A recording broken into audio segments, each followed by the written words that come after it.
Right, so let's begin with the overall result. It was the first La Liga draw, goalless draw, since 2002, and only the second goalless draw in the league since, well, in the last 30 years. So that tells you the story. It was quite cagey. I felt like both teams were, although Real Madrid were pushing higher up, I felt like both teams were hesitant to make the first mistake almost. I think in the Clásicos, usually the first goal is so crucial because you can almost start dictating the tempo, and you can almost start finding more gaps, can't you, in your opponent? So yeah, just touch upon the overall result. How did you think it went? Who do you think was the better team? And was it a fair result? Yeah, I would say overall it was a fair result. I did think that Real Madrid were the better side, and they certainly had more high quality chances, but Barcelona picked out a lot of other great chances that could have won them the match as well. So overall, I think that 0-0 was a fair enough draw. It was good. It was a result that reflected better on Zidane than Valverde, I think. I thought that his strategy to win the game was really measured and made a lot of sense, whereas Valverde just once more didn't seem to have that organized plan that seemed coherent enough for Barcelona to grab 3 points. Yeah, there's a lot of criticism of Valverde, isn't there? Um, do you think there's obviously a lot of doubts about if he's competent enough to take this Barcelona team forward? A lot of fans on Twitter are calling for his head, like immediately, not only just at the end of the season. Do you think it's his last season, and where do you think he's sort of lost it now, having won plenty of titles? I mean, I hope it's his last season. I think that his time at the club uh, has been his cycle has ended, and it's been uh, it's ended since it ended a few months ago against Liverpool. So I think that Barcelona have to focus on transitioning to a new era with a new manager, and frankly, this system just isn't working. It's too simplistic. You can't give Valverde all the blame because this group of players, it certainly needs a revamp, but I certainly think that a different manager would work and do a lot better with this team than Valverde. Do you think do you think his struggles are to do with sort of the age and um, sort of the powers of Messi, Busquets, and PK not being the same anymore? Do you think another coach would struggle as well with these three not being what they once were? I suppose they definitely would. I mean, the squad isn't perfect, and a lot of these players are on the wrong side of 30, but that still doesn't excuse him from the conservative treatment and overall just overly simplistic setup that he had going into yesterday's Clasico. What specifically would you have liked for him to do? We know that according to there's sort of multiple reports, isn't there, about Busquets. Was he injured? Was it a tactical decision? Was it a knee-jerk reaction to Real Madrid's lineup? What do you think he did wrong in the Clasico specifically, which sort of is a consistent trend of what he's been doing in the last 5 or 6 months? Yeah, I think that he took too long in making substitutions. I What I specifically last night? Yeah, I would give him the benefit of the doubt with Busquets because Busquets has been played in a lot of games and he's been given the start over likes of Arthur and Vidal in many occasions. So I will assume that Busquets picked up a knock or something. But overall, I just thought it was really risk averse planning. I would have liked to have seen um, potentially Vidal for either Rakitic or Sergio Roberto. What's to start? Even for Semedo, actually, to have placed Roberto at right back, which he moved him to later on in the second half. So I would have potentially gone with that and moved Vidal into midfield. I also thought that Carlos Alenia should have come on. They really needed um, more power and precision in the transition, and I think that Alenia would have certainly offered that. So yeah, I would say that Alenia for me should have definitely come on, and Vidal also I would have gotten the start in my book. Vidal's just that sort of player that shows up in these big occasions, doesn't he? He's also had impressive Clasico performances. I mean, when Yeah. you remember back to the what was it 5-1 victory last year back in October, I believe. He played a massive part in that turnaround. Yeah. So yeah, I would have. I think that it's not just the lineup. I think that in general, really his planning, just his tactics for Barcelona when it came to on and off the ball, were just not good enough. But you also have to remember that this squad it has a lot of flaws. Okay, and I mean the fact that Suarez and Messi really just don't do anywhere near enough defensive work. It is it is holding Barcelona back, I think, in terms of pressing and winning the ball back, but also just having an organized structure. And that's also part of the reason why it's so easy to bypass this Barcelona team, as we saw with Real Madrid's pressing, where they managed to, constantly force Barcelona's defenders and midfielders to pass back to Ter Stegen as an emergency option, and consistently forcing Ter Stegen to play the long ball and try to pick out Suarez and Messi. I do think that Real Madrid, they certainly had their flaws, potentially with just the space in midfield, which was exploited by Barcelona, but it could have been exploited even more had he gone for a different choice in midfield. But yeah, overall, it was very discouraging from Barcelona. And sometimes when there is a discouraging performance, we will often see Valverde turn it around the second half of the substitution and his formation change, such as the case in the first leg against Inter this season. But there really wasn't any of that this time around. Messi just produces something that was lacking. That was lacking Marcelo and Hazard.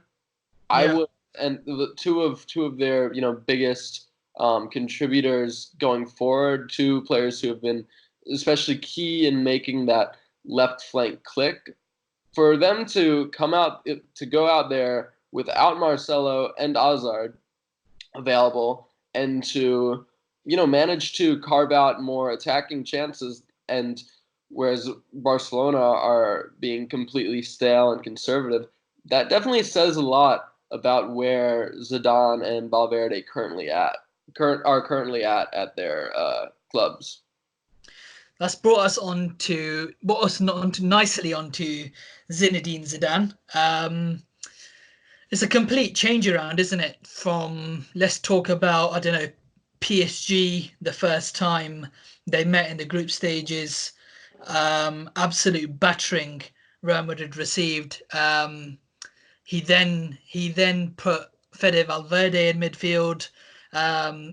Players started regaining confidence. Now there's a run, a confidence run, and they look a lot better. They look like a team. It looks like there's a system in place now, and a plan, which is what Real Madrid fans have been crying out for.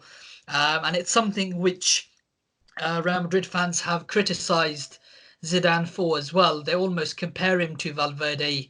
There's this mocking culture on Twitter that Real Madrid and Barcelona, the two biggest clubs in the world, are being run by idiots. But Zidane has clearly clearly turned it around, hasn't he? And the belief's back.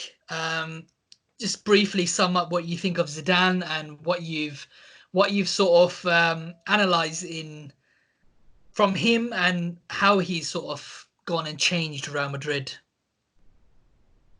Right. I mean, I think that in many ways, Real Madrid season was always destined to be a tough rebuilding season. I mean, yeah, it was a transition phase, Due wasn't it? to their failure to sign a central midfielder this summer, and part of that is also due to the fact that looking at their summer, which for me, I thought that was in terms of on paper, no club brought in as much quality as Real Madrid did this season. Yeah. But when you look at that quality, most of those players are either under 23 or playing in a different league. So there's always going to be somewhat of an adaptation period for each of them. And Sure. the Yeah. injury crisis at the start of the season didn't help affairs. But I do think that you have to credit Zidane for turning it around, for finding the right balance that will click with this squad. It hasn't always been easy, but I think that the introduction of Federico Valverde into the starting 11 is what turned around this Real Madrid season. Yeah, And it's brought around balance, hasn't it, almost? yeah, it has. And I think that Valverde, sometimes failing to sign a player can Be be just as a good as blessing. a player. Yeah, Yeah, it's a just blessing in disguise, isn't it? so yeah, yep, exactly, a blessing in disguise. Okay, yeah. So let's. Although Fede Valverde has clearly been central to this change around and this belief that Real Madrid now have. He didn't have his, although he was good, he didn't have his greatest match in recent games. I thought particularly good players from Real Madrid were Casemiro, Ferland Mendy, and I'll pick one player out which surprised me actually. But he often surprises me because he always turns up in on the big occasion, whereas against Valencia he was quite outright average. Isco is the third player that I want to focus on. Let's talk about Casemiro quickly. You published a thread before the Clasico, waxing lyrical about Casemiro, saying from that article, wasn't it, from ABC? Um, just talk a bit about Casemiro. Clearly the best DM in the world, isn't he? I think it's between him and Thomas Partey. Do you Either think Partey over Fabinho? for me, yes. I think that Fabinho, Rodri, Pjanic, those are on, and perhaps Busquets still. Those are all on the one level down for me. Okay. So I would say that, yeah, both Tomas and Casemiro, two players on the banks of the Manzanares River in Madrid. I think that those are the two best defensive midfielders in the world right now. So it's certainly between those two, but I think that Casemiro has a great argument for being number one right now. Um, and we saw that yesterday. It was an ugly game. It was a defensive game that, and of course, ended up as the first 0-0 stalemate in 17 years. And I think that out of all the players, Casemiro is the one who shined the most on that occasion. As I said in my thread before the match, which of course was translating David Alvarez's wonderful article from El País El País. on the Okay. player. Um, it's remarkable what Casemiro has done to transform himself from the ugly duckling of the team to just this indispensable player that Real Madrid simply can't live without. I mean, we saw the weight of his impact when he wasn't on the pitch against Valencia at the weekend, when he finally was benched. But we also saw his importance with from when he played. And I think that one thing that you have to take away from that article is that, this player has really worked to get where he is today. It hasn't been the easiest start for him. He even had he was considered to have had attitude issues when he was at Sao Paulo, but it is remarkable how he has turned that around and become really a model professional. Looking at the team, looking at the article, he's completely obsessed with improving himself, with improving his game. That's why you see him in recovery chambers and wearing certain types of equipment to relax after the physical wear and tear of matches. You see him watching football during his free time, and you see him also just staying late in training and setting an example for the younger guys like Militao, Vinicius, and Rodrigo, all of which are Brazilian, all of which are looking to make a similar impact for both club and country to that of Casemiro. Yeah, he really seems to be a good leader on the pitch, doesn't he? Like he's got a presence, like Ramos, Benzema, Cruz. He almost feels like he has to take responsibility for the team. And I love that about him. And he has grown a lot in the last couple of seasons. Last season, admittedly, he struggled. So did 90% of this squad, really. But again, it's testimony to Zidane, who has come in and he's sort of reinvigorated everyone, hasn't he? And Casemiro is probably central to that. A lot of other players on Real Madrid. You'll see a lot of players who are either fading away, and in terms of their influence, such as Ramos and Modric. Cruz especially. Cruz was, I think, is still at the top for me. No, I'm talking about last season. Right. But Casemiro, on the other hand, he's not a raw prospect like Rodrigo. Oh yeah, absolutely. And he's not a player who has already proven himself as legend. He's a player who, on the other hand, is in the prime of his career, and in my opinion, is playing the best football in his career. Yeah, I agree. Yeah. Let's move on to Isco, who is quite an enigma, isn't he? Doesn't really show up against Valencia. A lot of people, not even non-Real Madrid fans, were saying we're struggling to see what Isco actually brings to this team. And then he admittedly has a good game against Barcelona. Not great, but he was there. He was noticeable. He had a task and he did it. It was a good shift.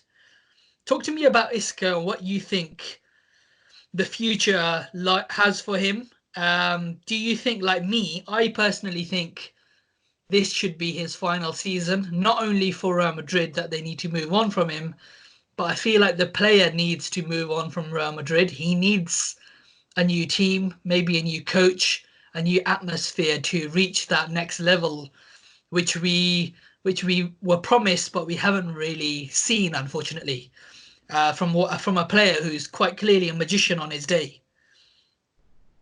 I think that Isco is an inconsistent performer, but he's not as inconsistent of a player as some people make him out to be. Let me explain that. I don't think that there's much of a difference between his performance against Valencia, for example, and his performance against Deportivo Alaves, or his performance against PSG, or his performance against Barcelona.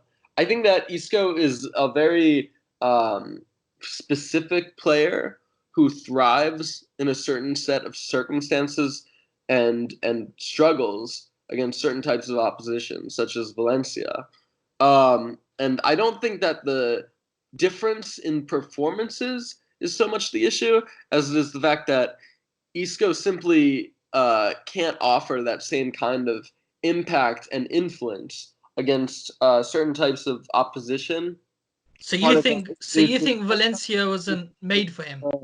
Part of that is due to the fact that Isco is a player who will always want the ball, will always be trying to drop in to receive close as a short passing option, rather than making the runs to stretch the defense or trying to go wide and stretch the defense. He's a certain type of player who will struggle against certain types of opposition, such as Celades' Valencia at the weekend, and he'll thrive in other circumstances, such as the game against PSG. I think that as a player, Isco's performances don't change as much as the image shows, but his performances are inconsistent because of the level and the strategy of the opposition, as opposed to his performances just completely fluctuating. That's my take on Isco personally. So do you think? Yeah. Do you think? So you think Valencia and other opponents who set up fairly similarly to Valencia are perhaps not made for Isco? So you reckon certain games are more sort of prepared for Isco? It's a bit of it's a bit complex, right? Because on the one hand, Isco actually did well in the opening 20, 30 minutes against Valencia, combining in those half spaces with Benzema and Rodrigo. But the issue is this Real Madrid team just really lacks so much penetration up front. And you see that not only because of the failure to replace Cristiano's influence, because with Cristiano, that was a player who could allow Benzema to drop deep and create, because he'd always be, trying to score, getting into the box at the right moment to pick out a goal. Yeah. So without Cristiano and without Hazard, because Hazard is a unique, special player who can both offer that influence combining with the front three, and also that aggression and that ability to go wide and stretch a defense. So without Hazard, Isco can offer what Isco does, right? But he simply doesn't bring what Hazard or what Ronaldo can bring to the table. And that's why against certain types of opposition, it will seem like Isco's completely disappeared, or dropped disaster class. But it's not like he's unmotivated or has completely forgotten about the game. It's that he simply doesn't have the skill set to thrive under a certain set of circumstances. Interesting. So let's say if Zidane gets his wish, let's say if Zidane gets Paul Pogba, and let's say if he gets Donny van de Beek, let's say if Martin Odegaard is called back by Real Madrid, that's three midfielders who come in. Obviously, Modric, James, Ceballos are going to leave. Does Isco stay? In your opinion, does Isco stay next summer? I mean, at the end of the day, it depends on whether or not Real Madrid are able to get a big offer for him. And I think that was the issue that we saw with Gareth Bale over the summer. Madrid wanted to sell, but they simply didn't have many. But surely you'd get an offer from, I don't know, Pep Guardiola. I don't think he will. I don't think they will. No.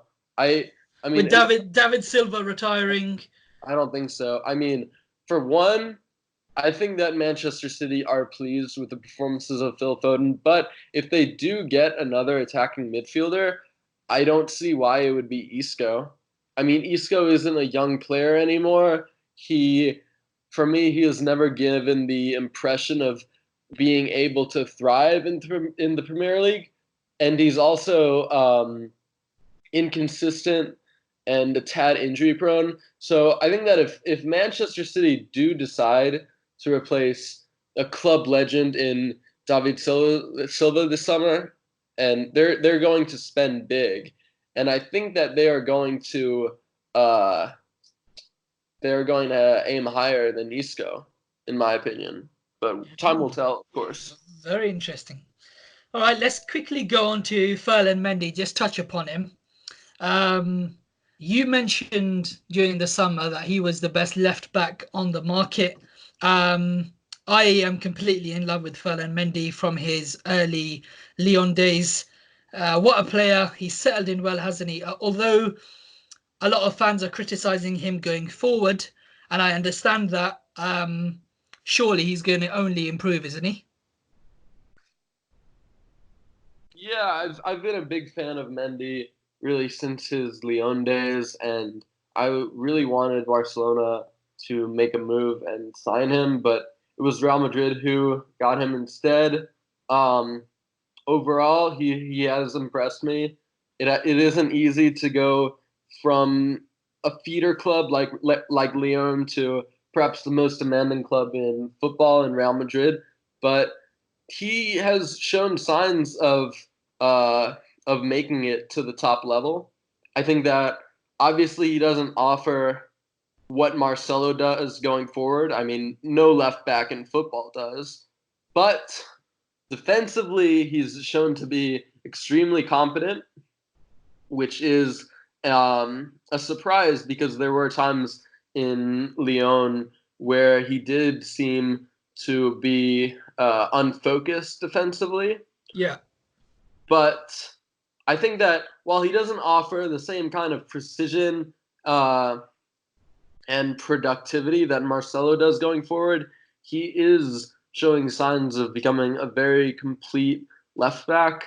And I think that Real Madrid, they need to be, Real Madrid fans should be grateful that they have Marcelo, Ferland Mendy, and Sergio Reguilon all at the club.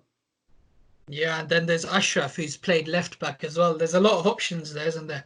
It's a nice problem to have, I suppose. I think that Hakimi is going to challenge Carvajal for the right Yeah, back spot. I I think that agree.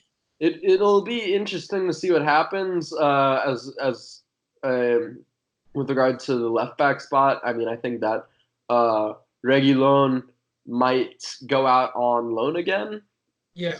potentially, and could have a few seasons testing himself on loan, like Odegaard and Hakimi have done, for example. Um, but once Marcelo doesn't have just anything left in the tank, then Reguilon should be able to come back in and perform likely as a substitute, because with this current level of performances that Mendy is showing at 24 years old, I think that he's going to be Real Madrid starting left back for a generation. Yeah, you talk about Marcelo sort of running out of steam. His injury problems of late have started to worry me actually, because he does get injured quite often, and then he's out for about 12 days minimum, sometimes more. So they are starting to build up now slowly with age, and he's the sort of player that will always get these niggles as well. So it is starting to look like Reguilon needs to come into the equation, whether, like you say, on loan for another year, which is probably best. Give Marcelo one more year and then bring back Reguilon to compete with Ferland Mendy. Right. I mean, you have to remember that Marcelo has played an extraordinary amount of football over the Yeah, past few years, to a very high level as well. especially with Cohen Trial being phased out. I mean, he was really relied upon 24/7 for Zidane's Champions League winning sides. Yeah, So that's a lot of yeah, football for a position that requires a lot of legwork. So, I mean, the fact is, I wish that I could give Real Madrid fans a reassurance that he would find that he's going to be uh, that he's gonna cut injuries out of his game and that he's going to be healthy again for the next for the next season completely interrupted, but he isn't. I mean, at 31, that and nearly 32 years old, all of that physical wear and tear, it is taking a toll on his body right now, and I think that's why Real Madrid were so astute to sweep in and buy really the best left back available on the market. There are a lot of teams, Barcelona and Manchester City, for example, who are going to regret not going in for Ferland Mendy this summer. Yeah. And Real Madrid, on the other hand, are going to reap the rewards for being the proactive club that saw this decline coming and decided to preemptively replace him. I hope your words come true. Let's move on to Barcelona. A couple of players that I've just picked out that I want to discuss with you. Ivan Rakitic. What's his situation? He's obviously back in the team now, back in the fold, back in Valverde's starting 11s. But he wasn't at the start of the season, was he? Fans, again, heavily criticize him. They want him gone. What does Rakitic bring to this team? Clearly, they play better with him, in my opinion. Do you agree? Yeah, Rakitic is one of the most unfairly criticized players of this Barcelona team. Fact is, he gets criticism for a lot of things that aren't his fault and doesn't get any praise for a lot of things that he does well. Unfortunately, some Barcelona fans have kind of pigeonholed him in an unfair designation, and they fail to recognize all the good that he does for this team. I think that in many ways, Rakitic's role in Barcelona is sort of like windshield wipers' role in a car. You don't really appreciate their importance until it's storming outside. Um, so that for me is what Rakitic is about. He's a firefighter. He is a player who can balance the midfield and make life easier for Busquets.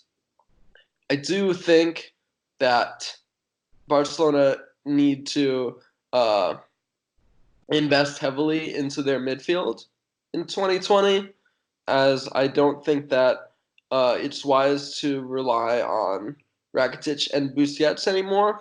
Yeah. But you do have to give him credit for the way his performances have allowed Barcelona more security. But yeah, either way, I think that Barcelona need to invest a lot of money into midfield this coming summer. And that's not only to find the long-term replacement for Busquets at holding midfield, but also just to make a system that will allow the new coach a midfield to thrive in. Who would you like in midfield? There are a lot of great options. Say if you could sign two players. Let's just say two players and a coach. What would be your three additions? I mean, I would have to give it a little more thought, but if I had to think of a few players, let's say, okay, three that would come to my mind would be Eduardo Camavinga, Hands off, he's mine. Florentino Luis, and Amadou Diawara. Those would be my three choices. Three players that Barcelona should be looking at to overhaul their midfield this summer. So I think any of those three, potentially two out of three, would be great purchases for Barcelona as they look to completely refurbish their midfield going forward. That's quite surprising that you mentioned Diawara and Right. Florentino Luis. Not that they're bad players. I thought you'd sort of lean towards Fabian Ruiz I mean, I did and players of that ilk. I did consider Fabian, um, and I would welcome the arrival of Fabian to Barcelona. But the thing is, um, if Barcelona are as if Barcelona have as much confidence and trust in the futures of Carlos Alenia and Ricky Puig as they seem to, I think, and I do think that they aren't going to let either of them go on a permanent transfer. I think that if anything, they may loan one or two of them, but I don't think that they're going to let either of them walk. But Okay. if they have as much confidence in those two young players' future and just in general the future of La Masia, then I'm not sure that they end up pursuing Fabian Ruiz. I mean, time will tell. He's a great young player, and he could uh, do a lot of great work at Barcelona. But for now, I think that it would behoove Barcelona to focus on uh, investing in a holding midfielder, potentially some new fullbacks and center backs. Definitely need to focus on refurbishing the attack, but I'm not sure a if an attacking midfielder like Fabian is necessarily priority number one right now. Let's move on to Antoine Griezmann. Right. Um, has he, like, to me, he hasn't really settled in well. Maybe that's because of Messi. Maybe that's because of Suarez. Maybe it's because of both. Maybe it's because of Valverde. Maybe it's because of his positioning.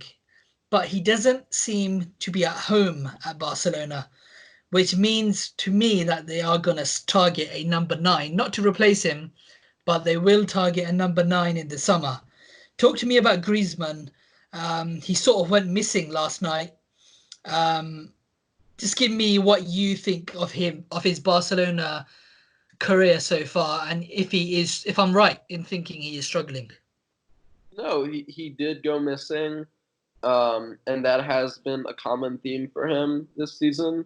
I was opposed to the Griezmann signing in the summer, but Barcelona ended up Yeah, going for the Galactico anyways, going for the I remember you wanted Luka Jovic, didn't you? I did.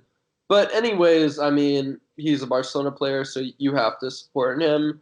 Um, it has been an interesting predicament for Griezmann. I think that some of his best performances have come in a central role. So Valverde's reluctance to phase Suarez out of the team has relegated him to the left wing, where he's pretty much a fish out of water. He really just doesn't fit in there at all. Um, but I will say that one thing that Griezmann gives that Messi and Suarez really don't is that defensive work rate, that ability to track back from box to box, to press the opposition, and to just be an effective presser. Yeah. That is one of the few positives that I have taken away from Griezmann this season. But overall, yeah, very concerning. He is 28 years old, so part of my justification for wanting a player like Jovic over Griezmann is that one, he'll be a lot cheaper, and two, even if he doesn't hit the ground running, he'll still have plenty of time to adapt and learn how to become a Barcelona player. Griezmann, on the other hand, time is not on his side. Yeah. And when you look at the sheer amount of work, physically and mentally that he's done for France and Atletico Madrid over the past few years, he's not going to be in his prime forever. So I mean, at 28, we could potentially be seeing a similar decline to that of Luis Suarez. So in that case, there's maybe 3 years for Griezmann to get it together. Because if not, and if not, then Barcelona have just pissed away 120 million euros. They've done that quite often, though, haven't they? They have. In recent years. I mean, they've paid the GDP of a third world country on Ousmane Dembele, Philippe Coutinho, and Griezmann. I mean, and all three haven't worked out. advisors are worse than MC Hammers. I mean, They anyways, are. it's a bit disappointing. I think that it's a bit weird. Griezmann is sort of auditioning, and trying to show what he has as a player rather than as a part of the system. It seems like he's just sort of isolated from the rest of the team. It is because when he plays for France, hard to see him fit in to Barcelona's plans in the long term when it seems almost like there's a civil war brewing between Messi and Griezmann. They really don't seem to have they don't see eye to eye, do they? No chance. Expected, really. So. And he's also a different player when he plays for France. So it's quite obvious that when a player doesn't see eye to eye with Messi, not that I'm calling him a dictator or anything, not that I'm blaming him. Generally, when players don't see eye to eye with Messi, they often are half the players or even less than they were at their previous team or that they show with the international team. Griezmann is a different player when he plays for France, isn't he? And you have to look at their roles in the team, right? Griezmann for France is the main creator of that team. He is the link between midfield and attack. So you have, on the left, you have Matuidi, who provides the defensive work rate. On the right, you have Mbappe, who provides that explosiveness, that aggression in the final third, and that efficiency. And you've got Giroud up top, who's the battling axe, who's going to stick to the center backs and create space for the others. So it's Griezmann's role really to orchestrate the attack. Whereas in Barcelona, I'm not even sure really what his role is. He doesn't really seem to have an ideal role that he had at France and at Atletico that would fit him to a T. He seems to be just really shoehorned out on the left and can't really provide anything there. I completely agree. All right, so it's just to sum up what we've discussed. Obviously, I can ask you so much more, Zach, and this conversation is so interesting. I don't even want to end it, but we have to due to time constraints. Could you summarize what you've thought of La Liga so far, and in particular the big two? And we're 2 games away from the halfway stage in the league. What is your halfway prediction? Which team's going to win the league title, Zach?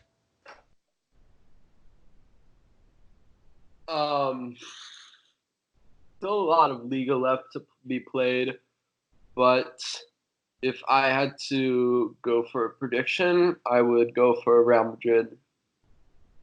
Do you think it's because they've played the majority of their difficult away matches and have come out decently? That certainly is part of it.